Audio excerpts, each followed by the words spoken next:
Yo, welcome back to WWTA News. We got some more news to go through. You know, I love them articles. But you know what we got to do before we start breaking down into them news articles? That's right. That's right. Hit that like button. Man, you ain't got to subscribe for real, but it's good if you do. And look, you can also share this video with your family, friends, and loved ones who you think should be getting involved in this space. Now that we got all that out the way, let's see what's going on in the world of crypto. So we got an article here that says what? It says you may lose all the money you invest in crypto, warns Irish Central Bank. They warning us, huh? Look, you're gonna lose all your crypto. Don't mess around with that stuff, cause you know it's scary, and you're gonna lose all your money. The boogeyman right there. That's the boogeyman. All right. So it says the Central Bank of Ireland has followed the example of British regulators and published its own crypto-focused warning to the general public, highlighting the speculative nature of digital assets and misleading ads, especially on social media. Well, they're telling y'all some facts right there. They telling y'all some facts. Look, it's a whole lot of pump and dumps, scams. Send me this, I'll send you that. They telling y'all some real stuff. If y'all ain't about this life and you just getting in there talking about, oh, I'm gonna throw some money over there, and you don't pay attention to what you're doing, and you just follow every little advertisement that pops up, and you don't investigate nothing, you're gonna lose a lot. You're gonna be broke. You're gonna be like, oh my God, I got ripped off in this space. So yeah, they telling y'all some good stuff with that. I can't even argue that point. I'm like, yo, that's real. But you know, let's see where else this goes. Titled Central Bank Warning on Investing in Crypto Assets. Now that right there, let's be very clear, and I gotta correct this because I hate when I read stuff and then it's definitely crazy. Look, crypto assets. So you need to be a little more clear.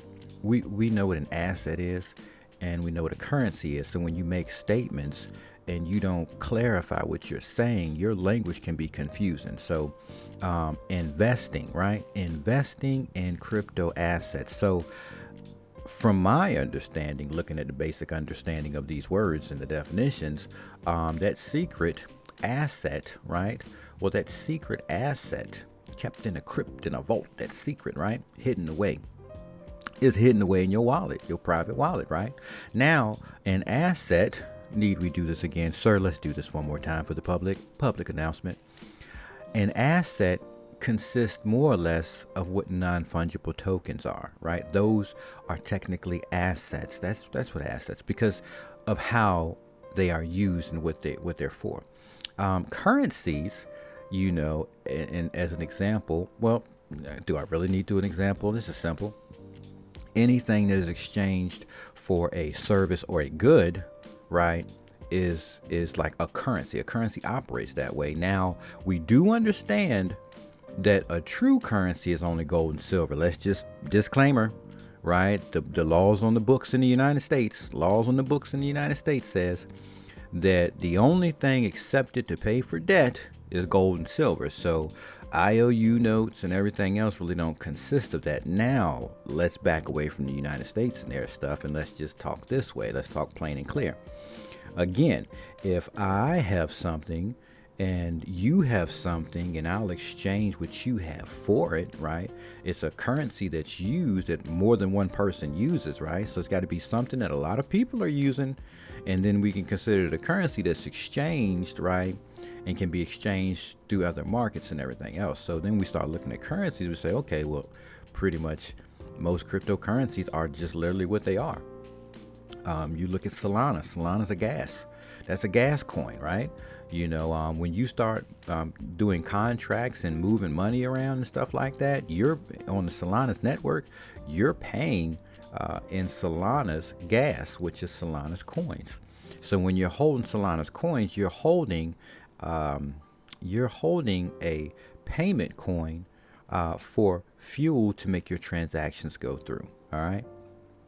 It is what it is. It's no different than most contracts that run off of Ethereum, unless they generate their own, fork off and generate their own, and then they have their own network. But if you're generally running on Ethereum's network, then you're paying your tolling fees in Ethereum coins, right?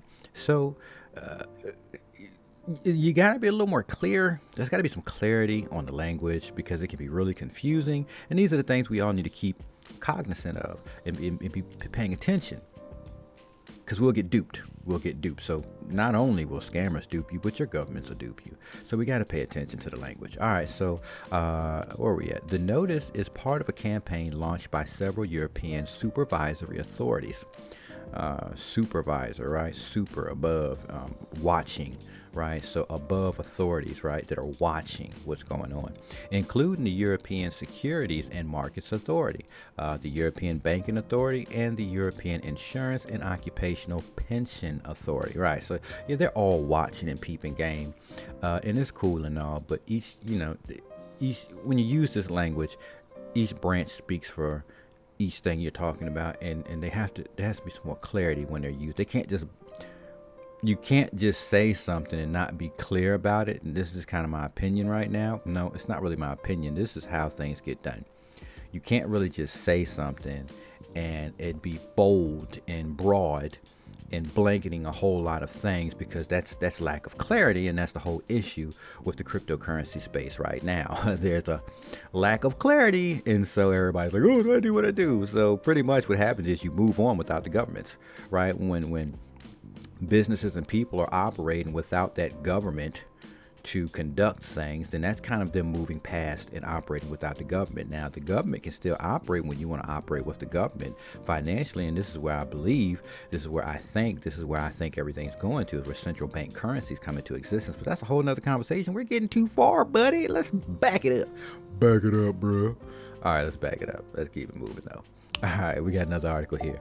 Florida governor says the state will accept Bitcoin for tax payments. I bet they will. You know why I bet they will? Because Bitcoin increases in value, doesn't it? We've been watching it. Come on, let's go back some years. We have watched. Man, I remember that $9,000 jump. That $9,000 jump. A lot of people made money from that $9,000 jump. I remember that $3,000 jump. Man, I remember that $1,000 jump. A lot of people made money. So you can't look back in the past and then look at Bitcoin and be like, I won't accept it for payment. That's stupid. And again, you're accepting this coin for payment, therefore making it a currency, because you're accepting it for payment, and a lot of people are holding and using it as well. So, the language, they gotta have clarity with the language again. There it is, right there. All right, Winklevoss Gemini Payments obtains an EMoney operator license in Ireland. I don't even know what that is, but it sounds important though. Like, yo, what is an EMoney operator license? That's just a trip. All right, hey, what is it, bro? What is it though, bro? For real, you gonna tell us? Yeah. I went and looked it up to see what's really going on with it. So let's just go do a few things. So there's an article here. It says, what is an EMoney license?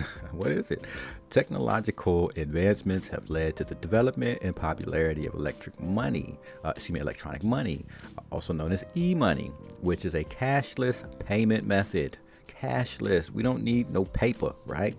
Companies that want to take note, cashless, no paper, electronic. Companies that want to offer their clients this service in Europe must obtain an EMoney license if you want to provide a wider range, right?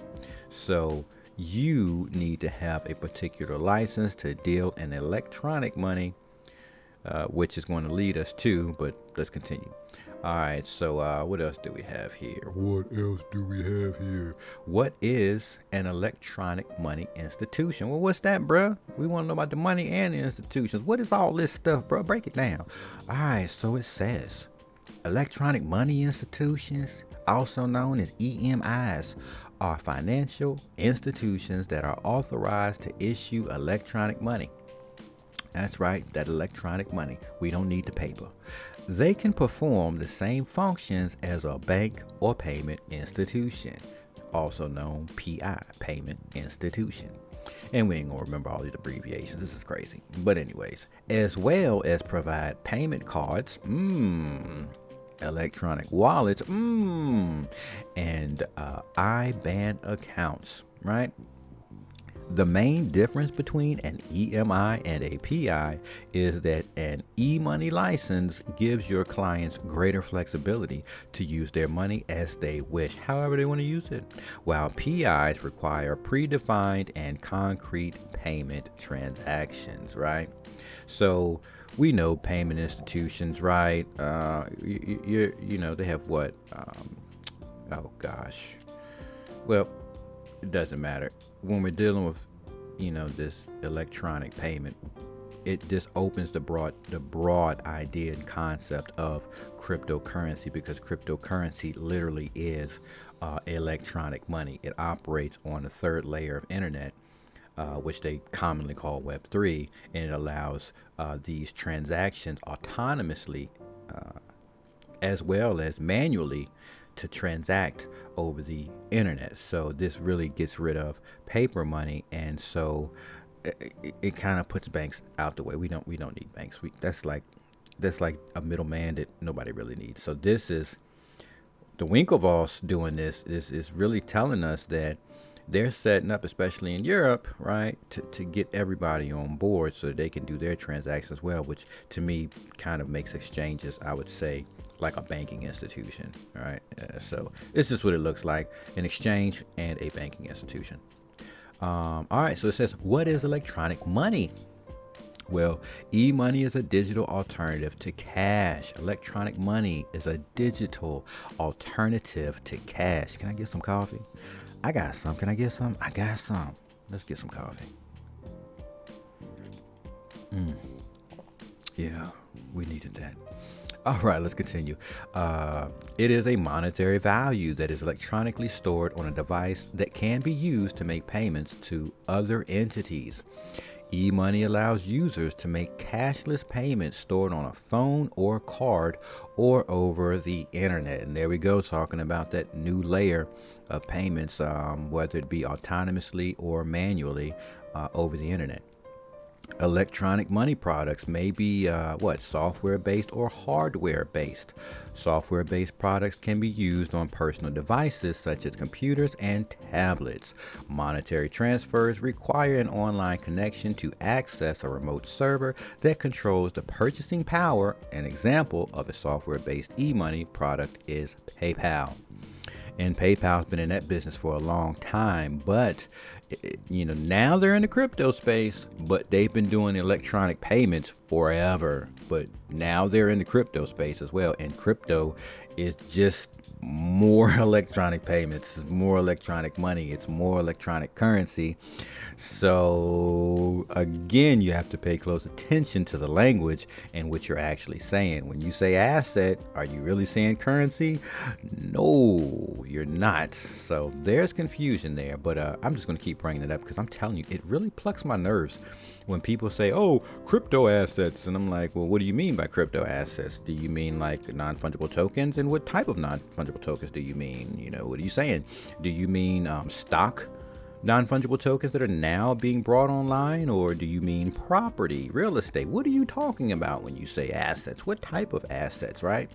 And it just, but people use it loosely. I just don't think they're really understanding when they say these things, how confusing this stuff can get. And that's my personal opinion. I could be wrong, and if I am, I really don't care. That's just me, my disclosure right there. This is my understanding of it, and it's my understanding, and I'm just sharing it with you all. All right, the purchasing power of hardware-based products typically comes from a device like a chip card, right, which most of us have on our debit, and if you have credit cards, you have those chips there as well. And monetary values are transferred by a device reader that do not require an online connection to a remote server. An example of a hardware-based e-money product is Square. And when we talk about Square, I guess we're talking about Cash App, right?